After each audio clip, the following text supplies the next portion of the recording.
Good morning, Earthlings. How you doing today? Welcome to First Contact Radio. All right, let's jump over to our cosmic weather for today. See what's going on here. All right, we have our current conditions. Show us that our solar wind is at 556.9 kilometers per second. 556.9 kilometers per second. Our planetary K index currently is at a 2, expected to get up to no higher than a 3 in the next 24 hours. Planetary, we see our coronal hole. We got the big triangle here, still underneath. 70% chance we're going to have an M-class flare, and there is a 10% chance it could be an X-class flare. So even though that at the moment we're seeing a planetary K index no more than a 3, if this thing jumps off to an X-class flare, believe me, that's going to go higher than a 3. Geomagnetic storm activity, 25% active if you're in the mid-latitudes, and if you're in the high latitudes, got a 25% chance, actually 35% chance it can be somewhat severe. Alright, and I believe we got sunspot yesterday. Big sunspot 1515 erupted on the 2nd, 10:52 Universal Time, producing an M5.6 class solar flare. Almost crossed the threshold into X territory. All right. Very good. Moving on. Astrologically, sun sign is the same, Cancer, so water is what our conscious mind is about. Water, in this case, it is emotions, feelings, love, things that flow. Water flows, so as we allow the energy in life to flow through us, we are able to move through life in different ways. We learn how to work within the flow around us, the flow of energy. But this, like water, this is where the emotions and the feelings come into play. And so there's a lot that we're dealing with consciously and unconsciously. We've got a full moon, which accentuates things, and the moon is in Capricorn. Capricorn's an earth sign. So we got the earth sign. Earth is about practicality, how you manifest things in an earthly format. So underlying, you've got this practical nature which is taking place of the Capricorn, the mountain goats, one foot after the other, steady climb. Okay, but the thing about the Capricorn, the challenge of the Capricorn, is seeing through illusion. Seeing through the illusion, because there's the tendency to get caught up real easy in the physical world. In the tarot card, the Capricorn is represented by the card of the devil, which tells us don't get so enamored by the physical world that you forget that there's a world beyond that, the non-physical, and that's where things really take place. So the whole idea is about looking past the illusion of the physical to see the bigger picture that's going on out there. All right? So that's what's going on unconsciously. So you got water on the conscious, earth unconscious. Think how these two elements work together. A little water over the earth can be nice because it can allow whatever's inside the seeds and plants to grow. However, on the flip side of that, too much water can create a lot of mud. So there's a balance which takes place between the water and the earth on how they interact with each other, and that's what's going on there today. On the moon phase, as I just said, we're at a full moon, 100% full right here. So use this energy of the full moon to really put out your thoughts and ideas. It's a great reflector of energy. And I think it's an amazing thing that anytime we look up at the moon, something like this, to know that there's others that we know around the world that are also looking up, and it's a way that we are able to kind of connect with each other through these astrological and astronomical things in the sky. On the Mayan oracle, we're at a 10-tone day, which is also the 10th path, the 10th space on the path. The 10th tone is called the planetary tone, and the kin for today is the warrior, the question mark, because the warrior asks questions. That's what's important in life, that we keep asking questions. By asking questions, we find out the real answers. In order to ask these questions, though, one of the keys to being the warrior is being fearless. Look in life today. Look at the questions that are being asked and the fearfulness that takes place out in the world. And now just think of how the situations are different when someone is fearless in the questions that they are asking. It's a whole different way that we understand what is going on because we question what is really taking place. Something we need more of in life.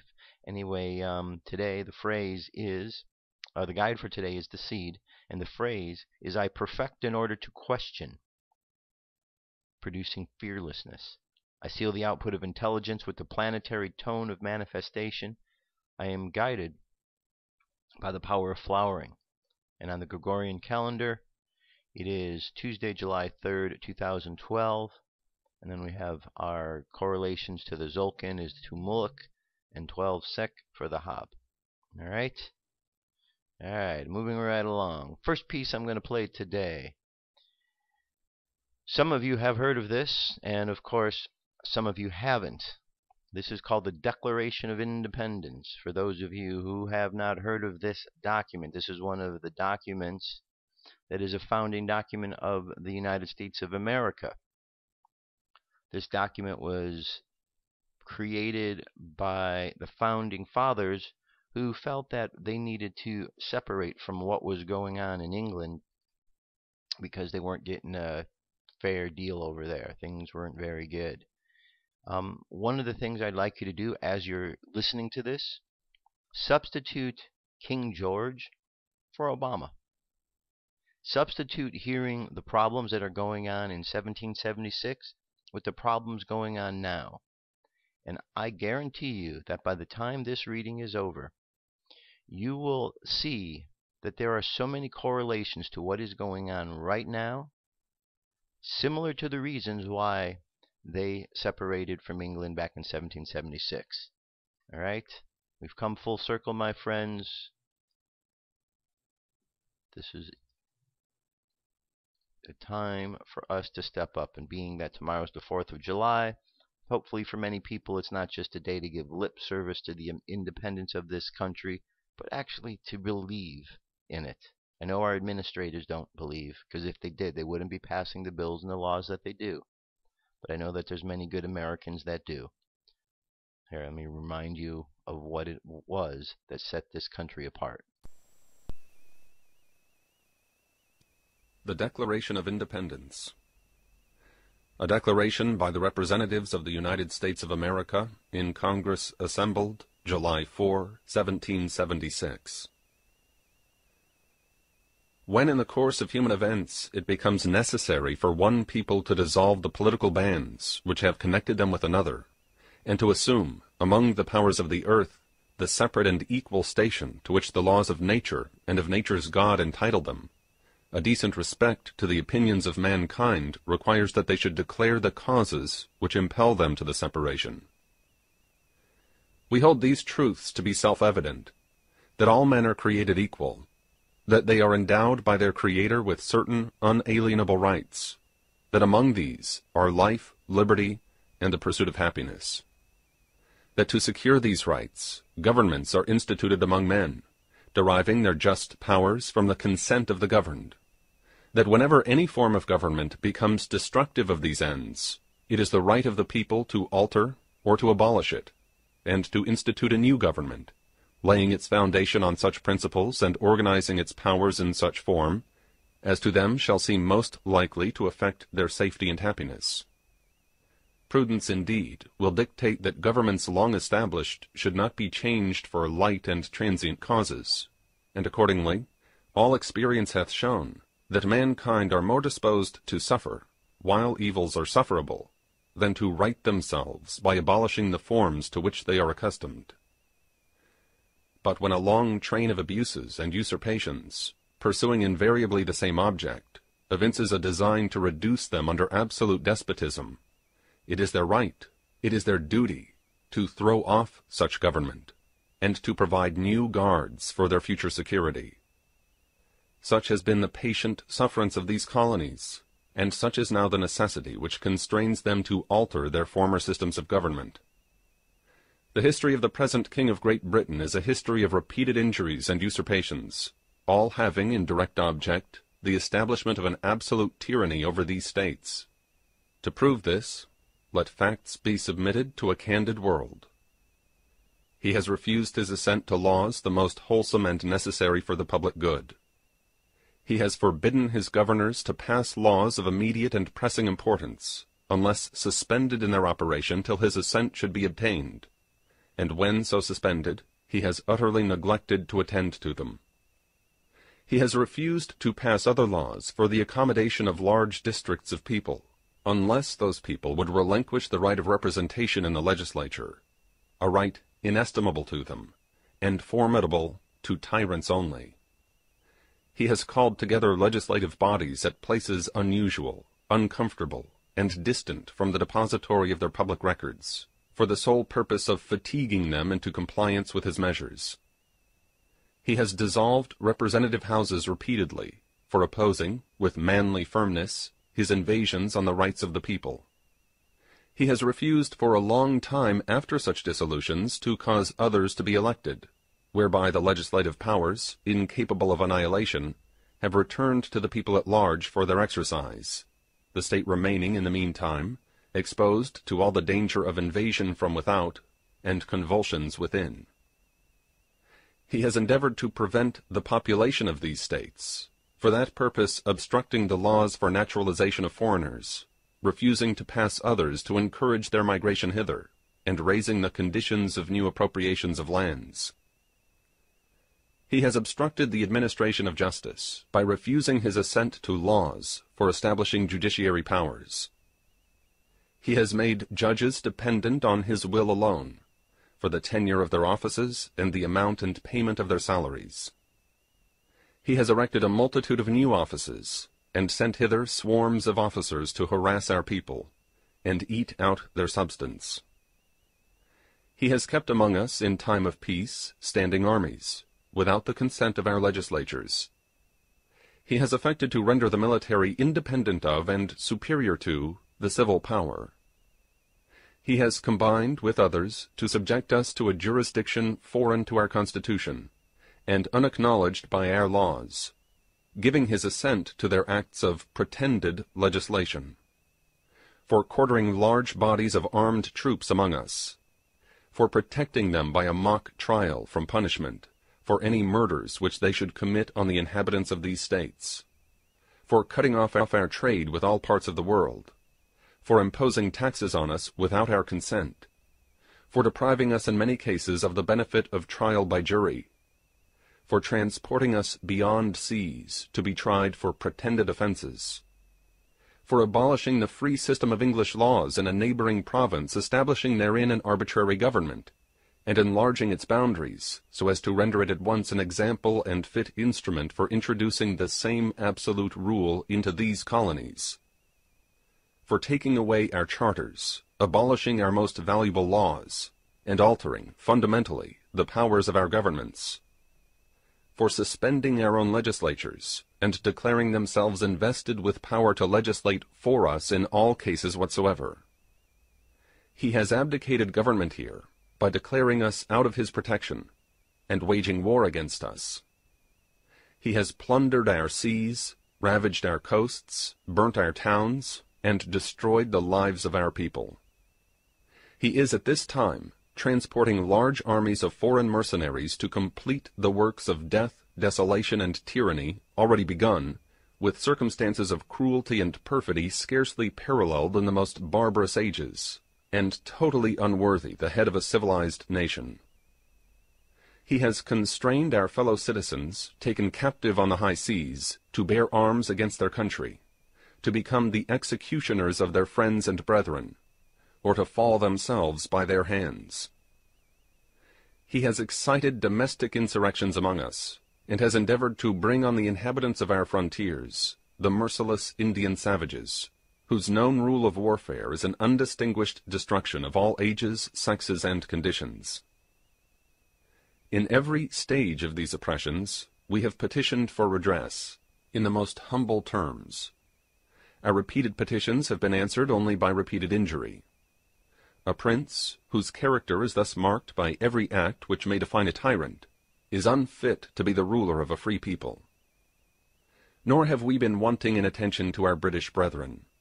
We have warned them from time to time of attempts made by their legislature to extend an unwarrantable jurisdiction over us. We have reminded them of the circumstances of our immigration and settlement here. We have appealed to their native justice and magnanimity, and we have conjured them, by the ties of our common kindred, to disavow these usurpations, which would inevitably interrupt our connections and correspondence. They too have been deaf to the voice of justice and consanguinity. We must, therefore, acquiesce in the necessity which denounces our separation, and hold them, as we hold the rest of mankind, enemies in war, in peace, friends. We, therefore, the representatives of the United States of America, in General Congress assembled, appealing to the Supreme Judge of the world for the rectitude of our intentions, do in the name and by the authority of the good people of these colonies solemnly publish and declare that these united colonies are, and of right ought to be, free and independent states, that they are absolved from all allegiance to the British Crown, and that all political connection between them and the state of Great Britain is, and ought to be, totally dissolved, and that as free and independent states they have full power to levy war, conclude peace, contract alliances, establish commerce, and to do all other acts and things which independent states may of right do. And, for the support of this declaration, with a firm reliance on the protection of divine providence, we mutually pledge to each other our lives, our fortunes, and our sacred honor.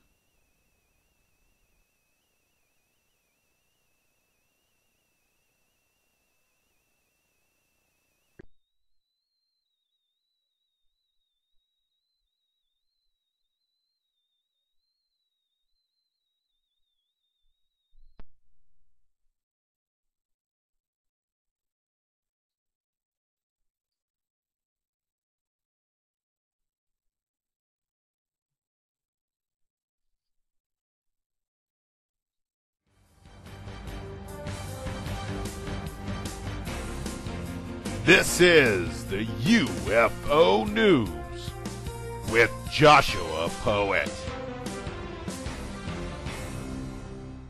All right, Dirk, thank you very much. This is the UFO News for today, and I have 7 stories. Story number 1, strange craft filmed over Fresno, California, July 2012. Unusual silent craft was recorded in the night sky above Fresno earlier this month. Let's take a look at this. Alright. Well, we got the 3 lights there. One in the middle is a little bigger. I've seen this before. Alright, if this camera settles down, stops shaking, we'll be able to see it better. Alright, you get the idea. The ship's not flying around that fast. I'm going to stop it there. There you go. A little better image of what's going on. Alright, very good. That's what was seen over Fresno. Now, moving to Colorado Springs, where the fires are, this was a helicopter, and behind it you're going to see a UFO. There's the helicopter right here, and you're going to see coming into right over here. And just momentarily here, as they are doing this announcement, there it is right there. Okay, so this was captured on the mainstream news as they were doing this report, and as you can see, channel 13, and there's the helicopter, there's the UFO flying right behind it. But of course the news doesn't do any reporting of it because they don't want people to know what's there.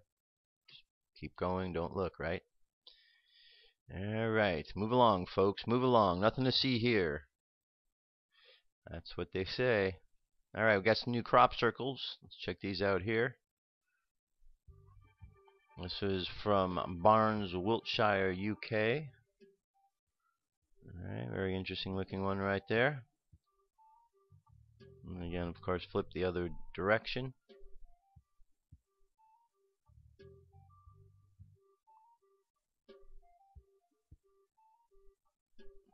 Okay.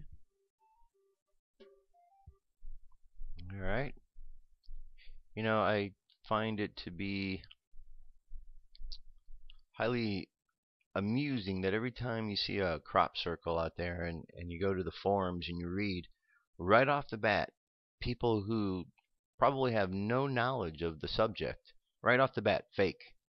Fake. People out there are just, I go to these forums and I read, and I don't know what's going on with people, but there's just such, in some ways, there's just such a lack of intellectual thought in these forums. I mean, people sometimes are reduced down to the lowest common denominator of jokes and comments and things they're saying. It's really ridiculous.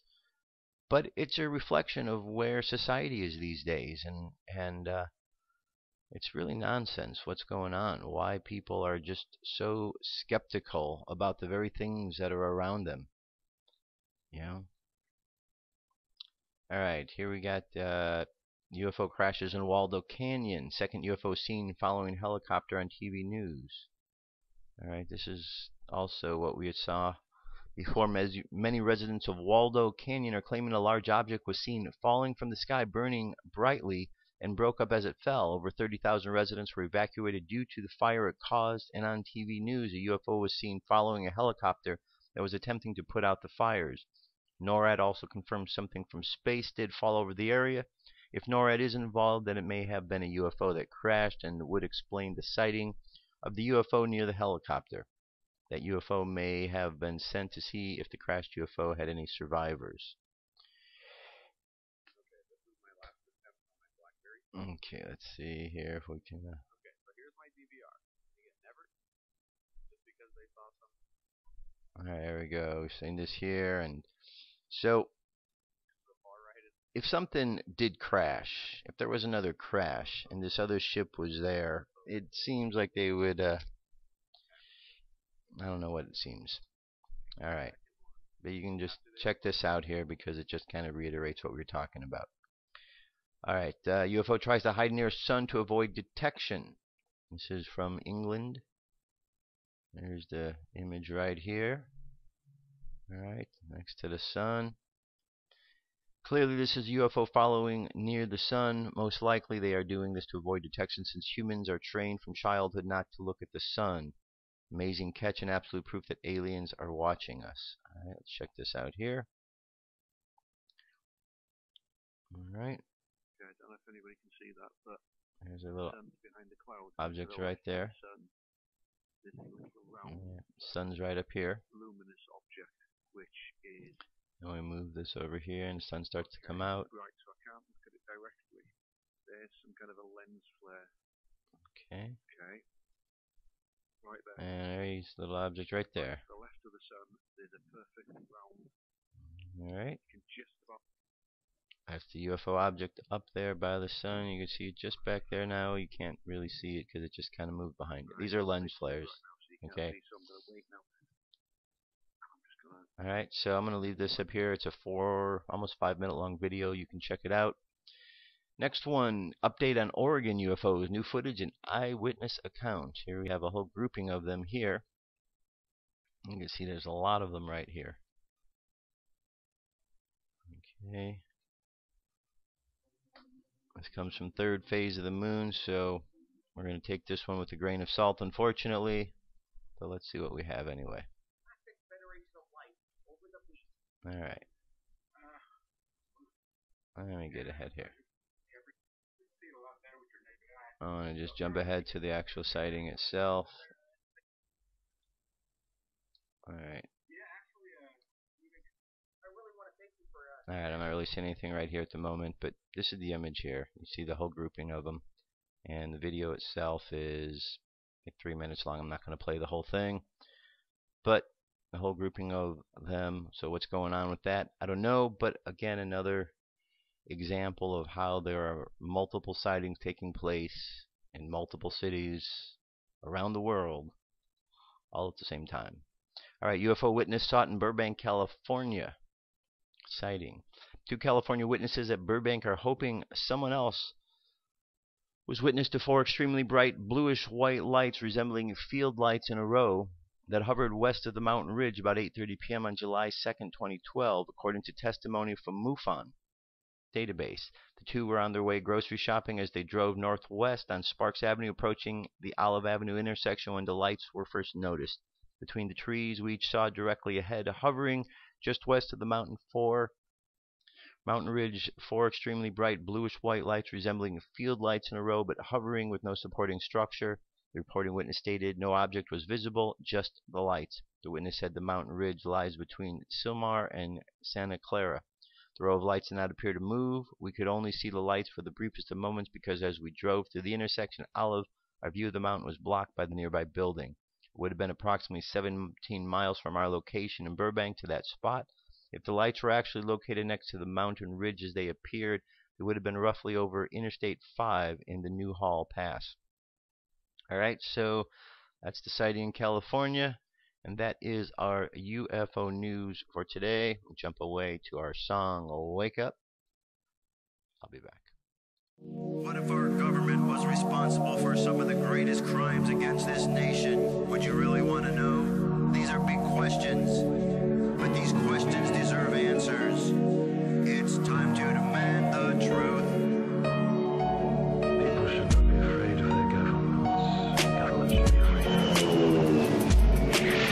9/11 was an inside job. Kennedy was killed by the CIA. Jimmy Carter saw UFO. Answers to secrets you need to know. So wake up, wake up, wake up, wake up. Wake up, wake up, wake up. Wake up, wake up, wake up, wake up. Wake up, wake up, wake up.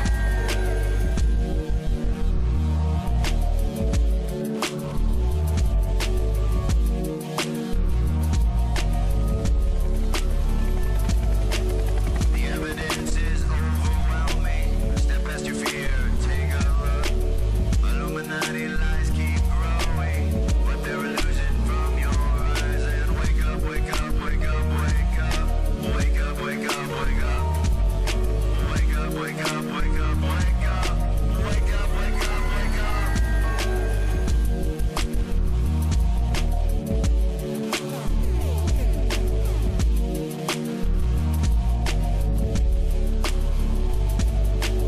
What would our founding fathers say if they were alive today? Must be turning in their graves. Redcoats are coming, big brother's watching. Wake up, wake up, wake up, wake up. Wake up, wake up, wake up. Wake up, wake up, wake up, wake up. Wake up, wake up, wake up. What if I land and two if I see? And I on the opposite shore will be ready to ride and spread the alarm through every Middlesex village and farm. Whenever any form of government becomes destructive of these ends, it is the right of the people to alter or abolish it. When a long train of abuses and usurpations, pursuing invariably the same object, evinces a design to reduce them under absolute despotism, it is their right, it is their duty to throw off such government and to provide new guards for their future security.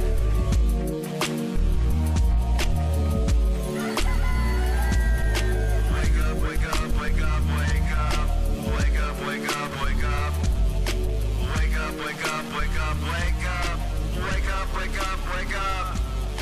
Wake up, wake up, wake up, wake up. Wake up, wake up, wake up. Wake up, wake up, wake up, wake up. Wake up, wake up, wake up. Patriots arise. It's time to demand the truth. All right, we're back. Continuing on. All right. DNC chair, non-compliance with Obamacare will not be tolerated. Paul Joseph Watson at InfoWars, despite claiming Obamacare was not a tax, Democratic National Committee Chairwoman Deborah Debbie Wasserman Schultz told CNN's Wolf Blitzer that the Internal Revenue Service would be the easiest enforcer of penalties against those who refuse to comply with the new health care law. I don't even want to play her because this woman this is one of the most closed-minded, skeptical women that I think I have run across. And I don't even care to hear what she has to say because she, in my opinion, is an enemy of the United States of America and what she represents, and don't really care. But what she is saying against the American people should irritate all of you because this woman is supporting the IRS going in and against those people who aren't going to be complying with the new health care policy that dictator Obama has put into place. It goes on to say that the way we usually think of taxation, Wolf, is taxation as the IRS administrator is collected on broad swaths and large categories of individuals. Wasserman Schultz said this is a penalty that will be assessed on a tax return if you choose to roll the dice and make us all pay for your being irresponsible. You know what? We're all paying for your stupidity, Deborah Wasserman Schultz, and I think maybe you should just drop out of the human race. Why don't you just go put yourself in jail? Just go to jail. Do not pass go because you are an example of how people should not behave. So let's not behave like her because this woman is... I bet you got picked on in school, didn't you? And if you did, you probably deserved it because if you were the way you are now, kids would pick on you because you are a horrible example for women on this planet and a horrible example for an American. So next story, because I'm not going to talk about those kind of people anymore. All right, next one, we got Obama. Here's another joker. But the other day in the Obama case, let me show you this here. Of course, as would be expected, another judge caved. The judges in this country and the justice in this country seem to have gone by the wayside because the judges no longer have the courage of their conviction. As such, we have the case down in Florida where's it at here? They had the situation down there with the Obama and presented the evidence and information. And Voeltz versus Florida Obama challenge dismissed with prejudice. The attorney challenging Obama's eligibility, however, told WND that judge's ruling is intellectually dishonest and so poorly written it makes an appeal relatively easy. Judge Lewis rejected Voeltz's and attorney Larry Klayman's arguments on 3 grounds. First, the judge insisted Obama's candidacy cannot be challenged because he has not been nominated yet. Second, the respective major political parties determining the nominee at the national convention hasn't occurred yet. Lewis writes, thus, under Florida law, Mr. Obama is not presently the nominee of the Democratic Party for the office. And second, the judge insisted it's not the Florida Secretary of State job to determine a presidential candidate's eligibility. Quoting Florida law, Lewis states the Secretary of State has no affirmative duty or even authority or to inquire or pass judgment upon the eligibility of a candidate to hold office for the nomination for which he is running. Third, Lewis said Obama should be considered a natural-born citizen. Well, we've gone over this over and over and over and over again. And what you've got here is a situation where the judges of this country have completely lost their ability to be understanding of the Constitution. Okay? It's not, you don't have to be a brain surgeon to understand that if Obama was not born in this country and his father, as he says, was not an American citizen, then put 2 and 2 together, it adds up. You don't have to be a constitutional lawyer to understand that. You just have to have some sort of common sense. But we're not taught in this country anymore to have common sense. We're taught to cave. I mean, is Obama that much of a thug? Is he that much of a thug that everyone is so afraid of him? It's like Hitler. It's like another Hitler there. There's a big problem, folks, and it's coming down the pike. And for those who aren't paying attention, you are really going to be in for a wide awakening.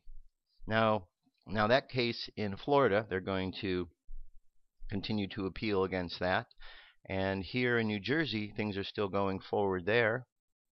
Today I filed on behalf of my clients Nicholas Papora and Theodore T. Moran a petition for certification with the New Jersey Supreme Court. The petition may be read there. Here's a link to it. In the petition, we argue that the administrative law judge, whose opinion was adopted by the Secretary of State and affirmed by the appellate division, erred in allowing candidate Barack Obama to be placed on the ballot for the primary and general election and to run for office in New Jersey without provided any evidence to the New Jersey Secretary of State showing his identity, where he was born, when challenged to do so. Of course, Obama doesn't want to show where he's born. And why Americans don't want to understand that is because Americans that don't understand this have been brainwashed. They've been so conditioned to not think for themselves. That's a real problem.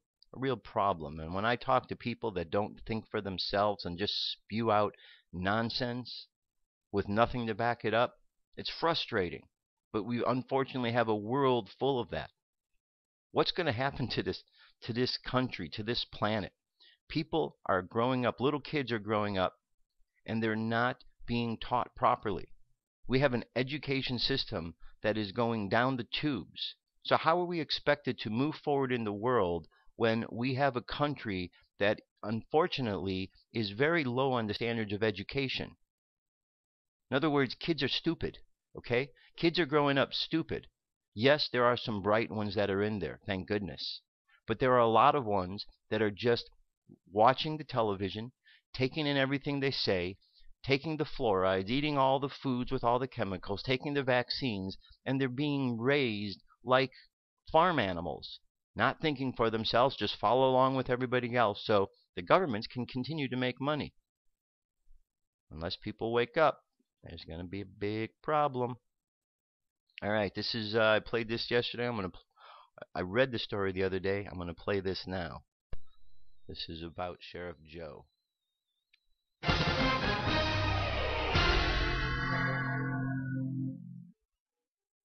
Sheriff Joe Arpaio has announced that a press conference will be held July 17th at 2:30 p.m. Mountain Time at the Maricopa County Sheriff's Office in Phoenix, Arizona.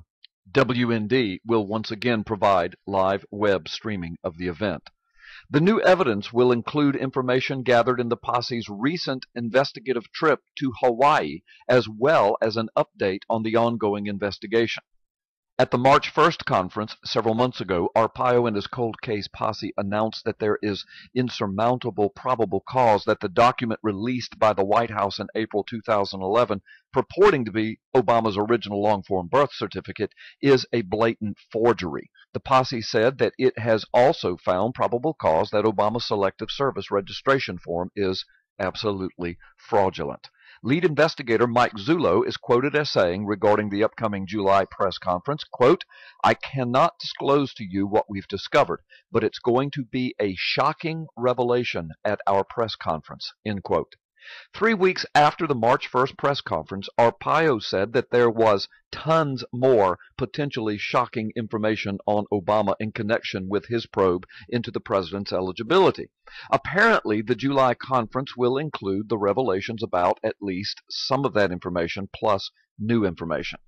In a recent radio interview with Mark Giller of the Tea Party Power Hour, Giller said, quote, "From what you're telling me then, it sounds like the next press conference is going to be even more amazing than the last press conference back on March 1st.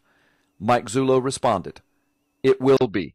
The information is going to be breathtaking when it's released."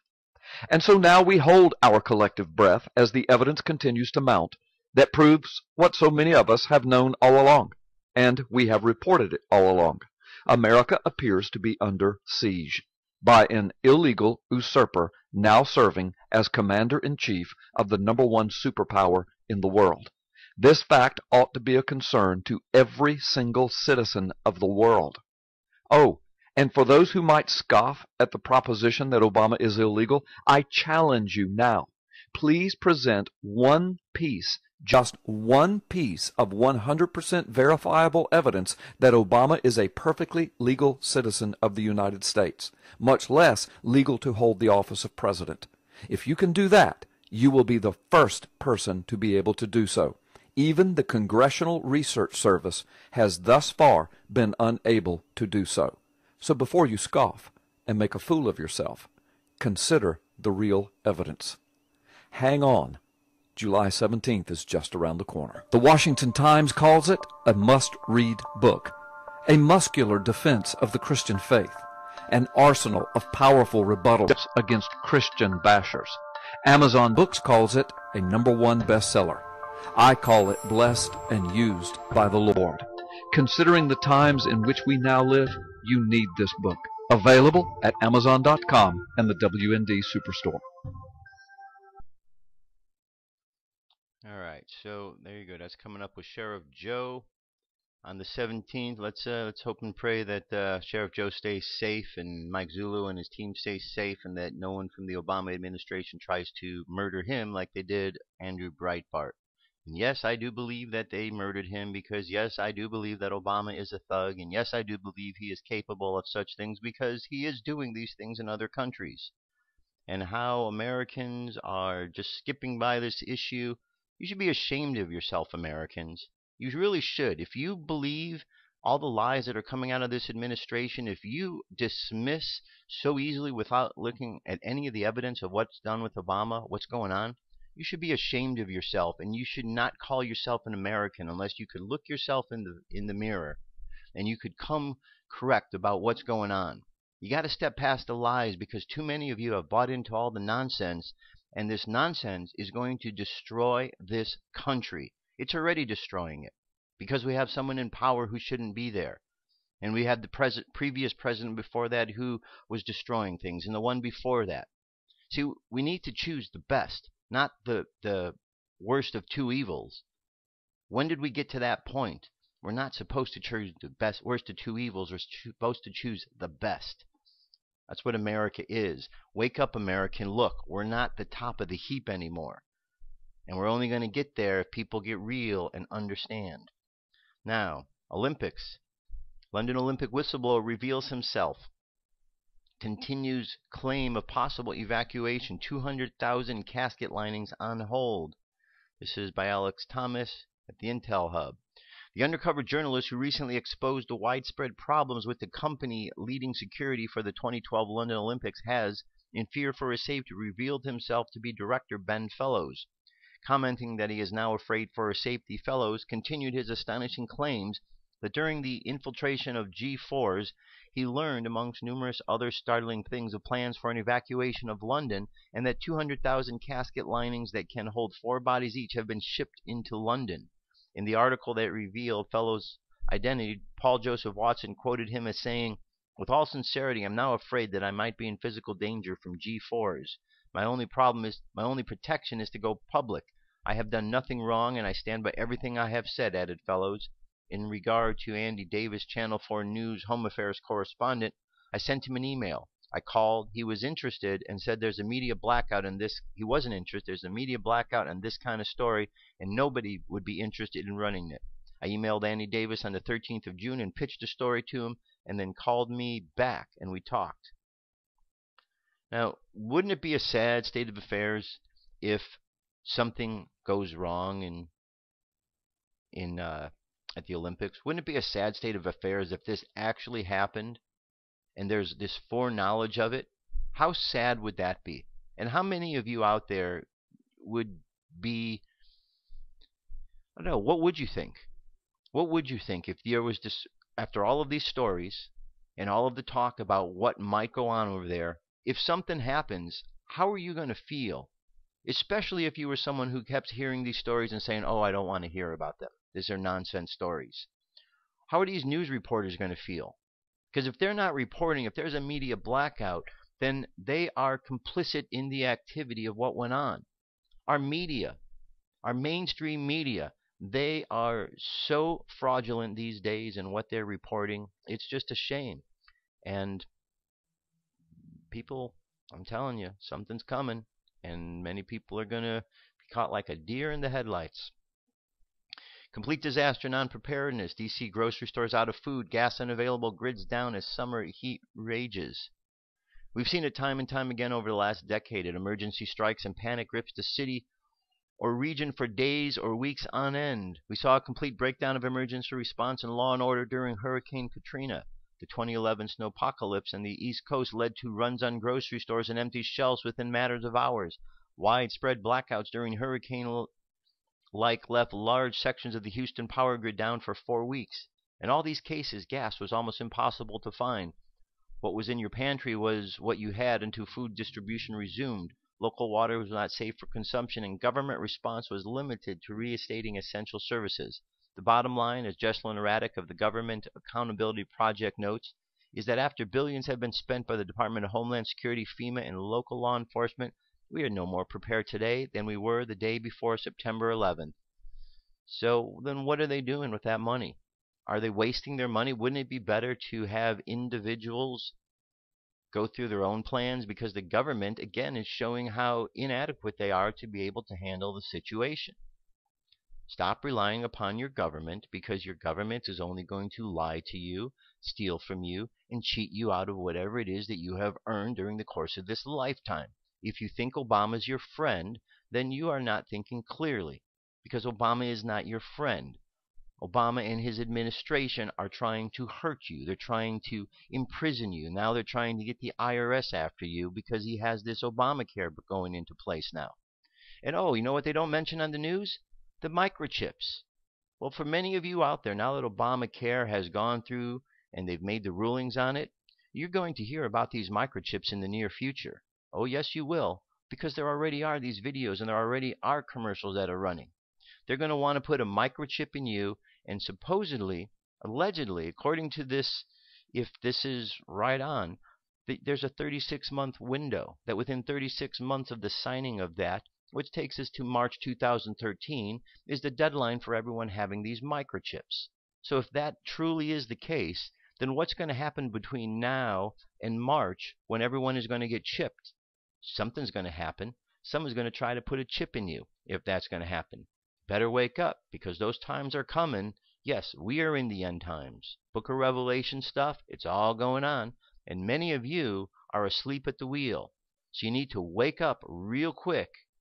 In the book of Revelations, in the Bible, and other prophecy, it talks about how during those times God's children would be fooled. Well, if you consider yourself one of God's children, you better wake up, because you're being fooled every single day. And you keep buying into the things that you're being fooled about more and more. Better wake up.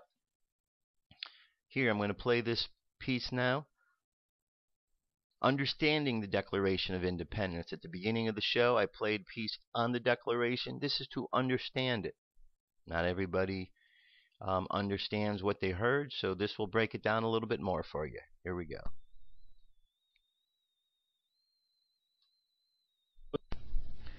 Hello, my name is Craig Seibert, and I want to welcome you to this short web seminar on the Declaration of Independence, 9 key concepts everyone should know.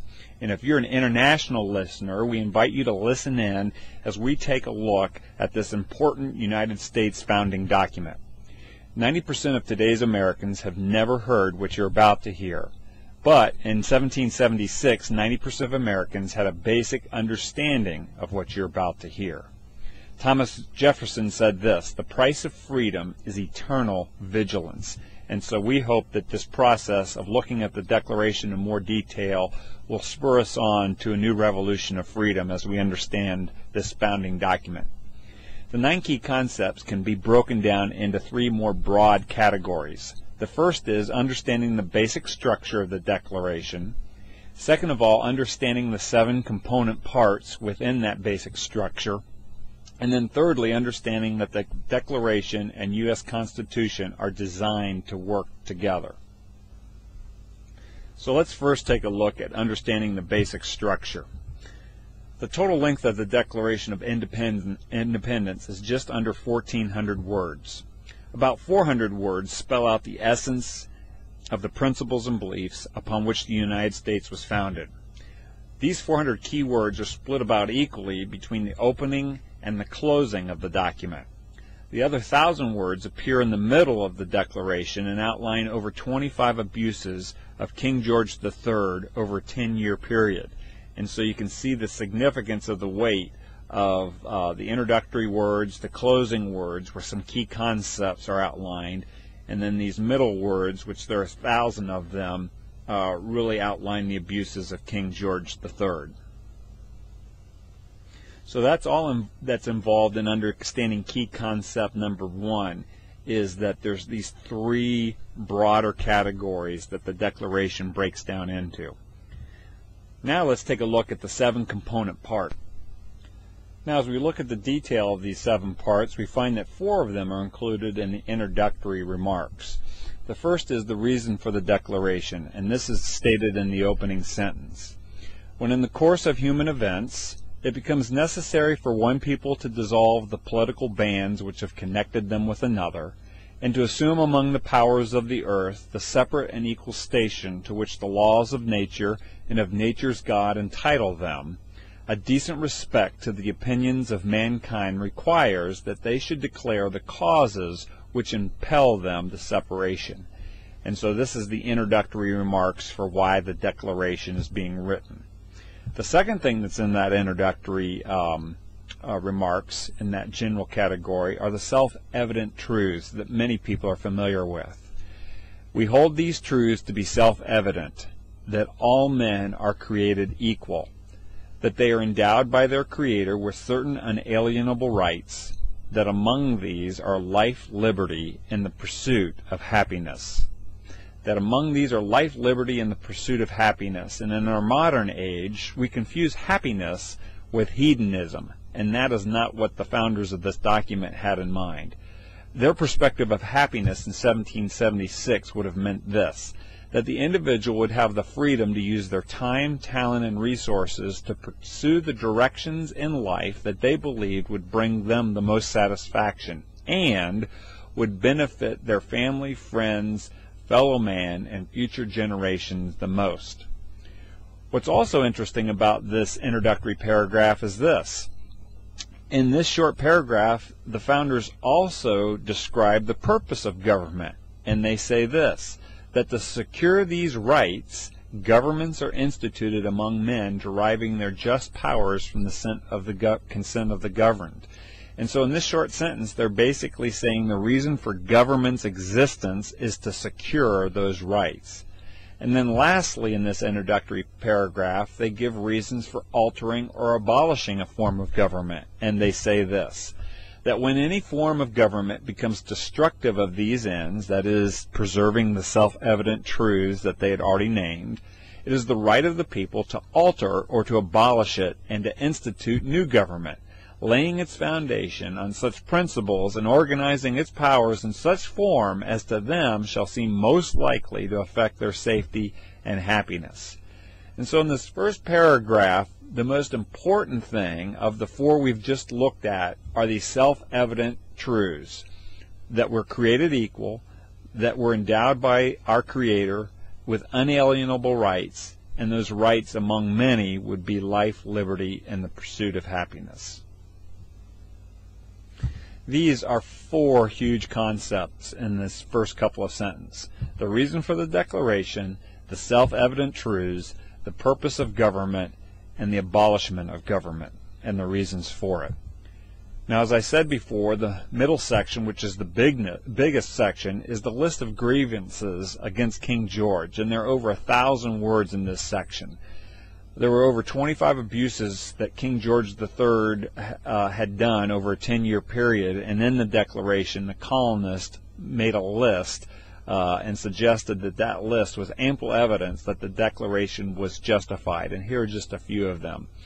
Unfair taxation, cutting off trade, abolishing good and helpful laws, making arbitrary laws himself, creating new government departments with officials that harass the people, depriving colonists of trial by jury, protecting his own officials that were murderers, attempting to establish military rule, hiring mercenaries to harass and kill colonists, capturing and forcing colonists to fight against their fellow colonists or be killed, fostering domestic uprising in the colonies, and disallowing or not hearing any appeals for justice. And so those 25 abuses kind of fall into these general 12 categories, and they're listed there in this middle section. So the list of grievances is shown there.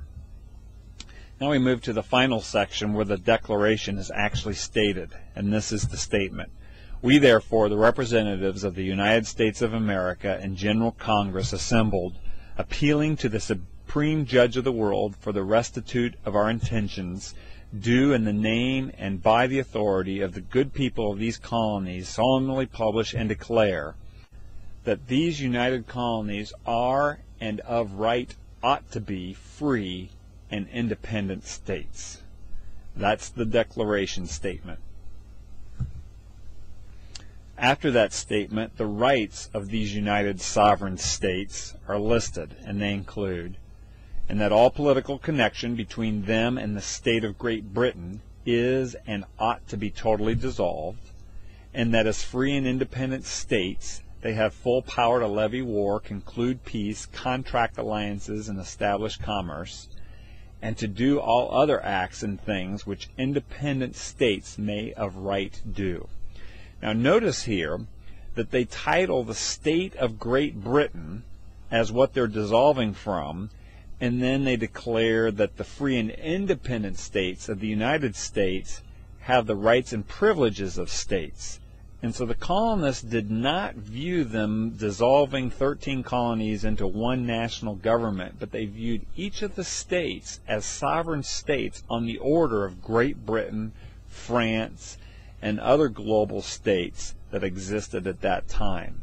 And so it was literally the United States of America that they were doing, the United Sovereign States that they were making a declaration for. The seventh and last part in the last sentence is what I call the pledges. And this is where they make a pledge to God, and they say this, and for the support of this declaration with a firm reliance on the protection of divine providence, so a pledge to God and seeking His protection, and then a pledge to each other. We mutually pledge to each other our lives, our fortunes, and our sacred honor. So in July and August of 1776, the signing of the Declaration took place. July 4th, John Hancock signed it. A printed copy was drawn up. It was announced to the people. And on August 2nd, the rest of the 56 signers signed the Declaration of Independence to make it official.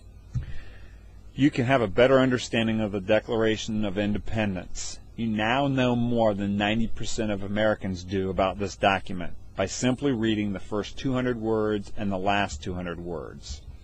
Challenge others to do the same. Don't settle for bland or manipulated history. And then the last concept falls into the third and final category, and that is to understand that the Declaration of Independence and the Constitution work together. And you need to take advantage of watching the short web seminar on that concept, that these two documents are designed to be interpreted together and can only fully be understood when it's done. As we conclude, there are some additional resources you may want to take advantage of after watching the YouTube videos on this playlist. For more freedom videos, check out July4thfreedom.com. For tools on growing in your faith, check out the 21dayfaithexperiment.org. For complete worldview training that integrates faith and life, check out biblicalworldviewtraining.org. Then finally, to team up with other young professionals that are making a difference in the world, check out PriorityAssociates.org. My name's Craig Seibert. Thank you for listening. All right, you happen to notice how many of those grievances and abuses that our government is doing against the people? There's a lot. There's a lot. But hey, people should keep sleeping out there because, a lot of people don't really care. All right, how to detox fluorides from your body. There's an article here because we need to get rid of the fluorides. You can rid your body of most fluorides with some easy natural remedies. Fluorides have been linked to a variety of severe, chronic, even acute health issues. First, a quick review. Summary of fluorides. Fluoride is a soluble salt, not a heavy metal. There are two basic types of fluoride. Calcium fluoride appears naturally in underground water sources and even seawater. Enough of it can cause skeletal or dental fluorosis, which weakens bone and dental matter. But it is not nearly as toxic, nor does it negatively affect so many other health issues as sodium fluoride, which is added to many water supplies. Sodium fluoride is a synthetic waste product of the nuclear, aluminum, and phosphate fertilizer industries. The fluoride has an amazing capacity to combine and increase the potency, of other toxic materials. The sodium fluoride obtained from industrial waste and added to water supplies is also already contaminated with lead, aluminum, and cadmium. It damages the liver, the kidneys, weakens the immune system, possibly leading to cancer, creates symptoms that mimic fibromyalgia, and performs as a Trojan horse to carry aluminum across the blood-brain barrier. The latter is recognized as a source of the notorious dumbing down with lower IQs and Alzheimer effects of fluoride. Get off the fluoride, folks. This is an article that shows you how to detox from it. It's a long article. Check it out. Now, I want to move on. Just last bit of information here. This is Göbekli Tepe, and this is a recent, let me go down here to an excavation. This is Linda Moulton Howe, who's been the reporter on this subject. This is located here, it says 8 miles northeast of Sanliurfa, Turkey. And when we go down here, the thing I want to show you is of this excavation. Here's a rendition of what this area might look like. Okay? Now just pay particular attention to this shape right here. Now, the Baltic Sea, remember the Baltic Sea? Look at this object right here. And now let's look at this here. Okay, you've got this side here, with the rounded one, just like this right here. You've got the two which seem to form a line in the middle here, which we go over here, and then we certainly have that. And then it drops off over here, just like it does over there. There's even a little space right in here, and if we go over here, look what we got here, a little space right there. So, something interesting is connected between this and this. So perhaps this isn't a UFO at all. Perhaps this is a buried one of these. So time will tell as the investigation continues. Just thought I'd bring that to your attention, the similarities that are being pointed out between these two images. And the very last story here for today, this comes to us from Mail Online. Britain's Atlantis found at bottom of North Sea, a huge undersea world swallowed by the sea 6500 BC.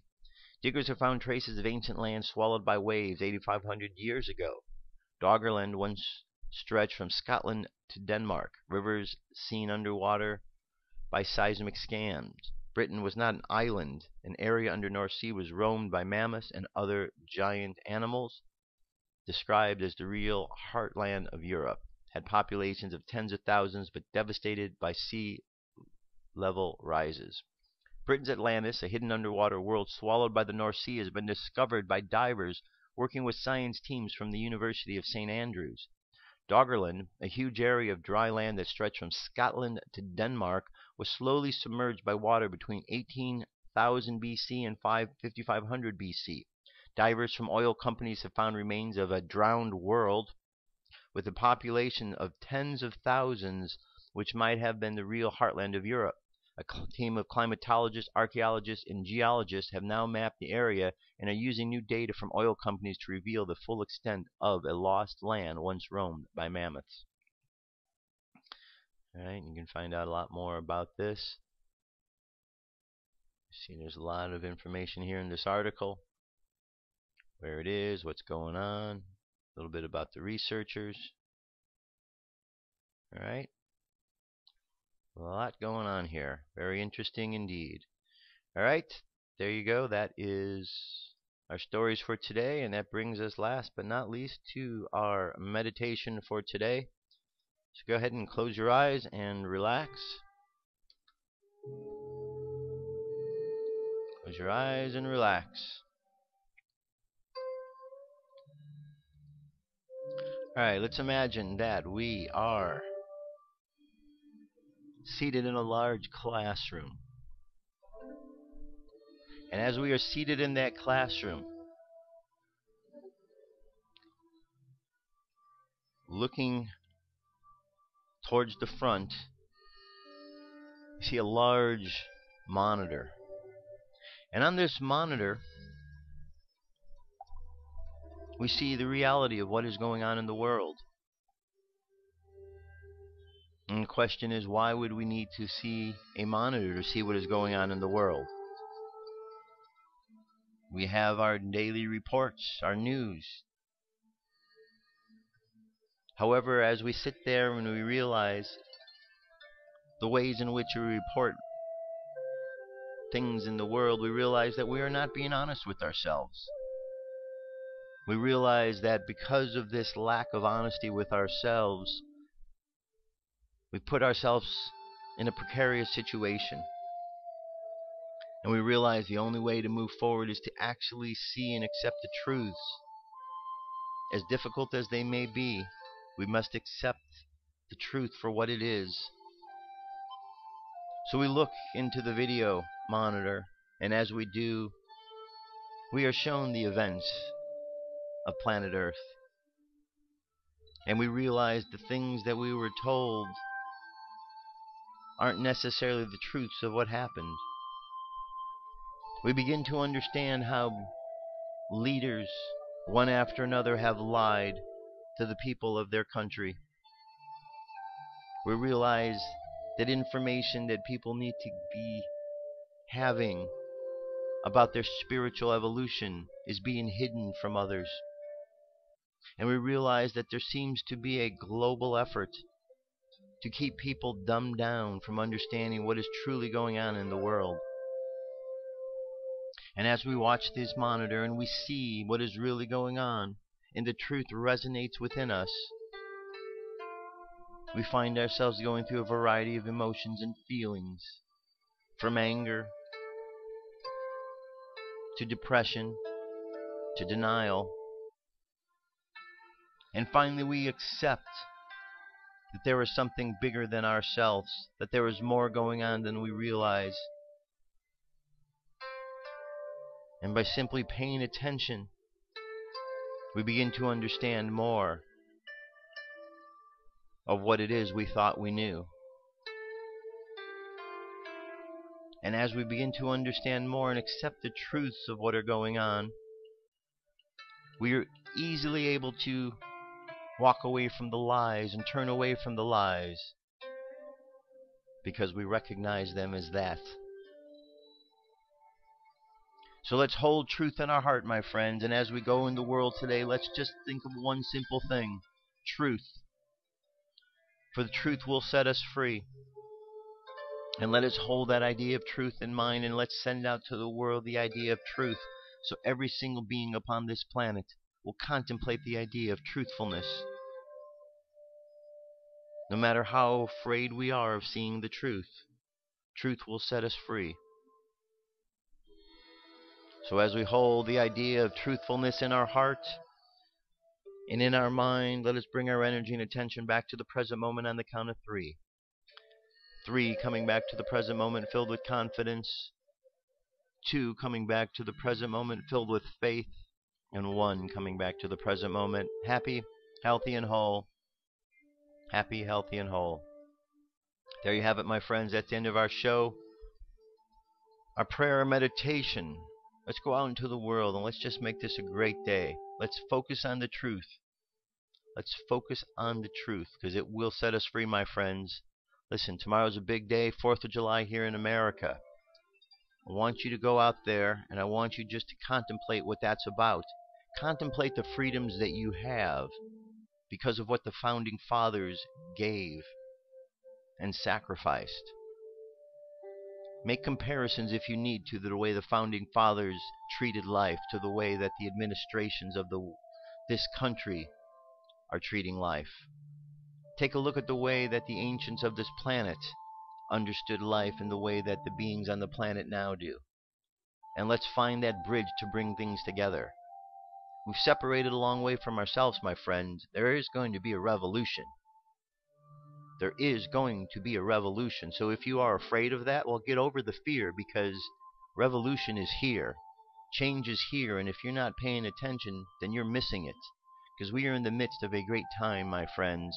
Time for you to stand up and take your place. Be counted amongst those who are standing up for the right thing. because we need American patriots. We need worldwide patriots right now, because the planet and all of society is crying for this.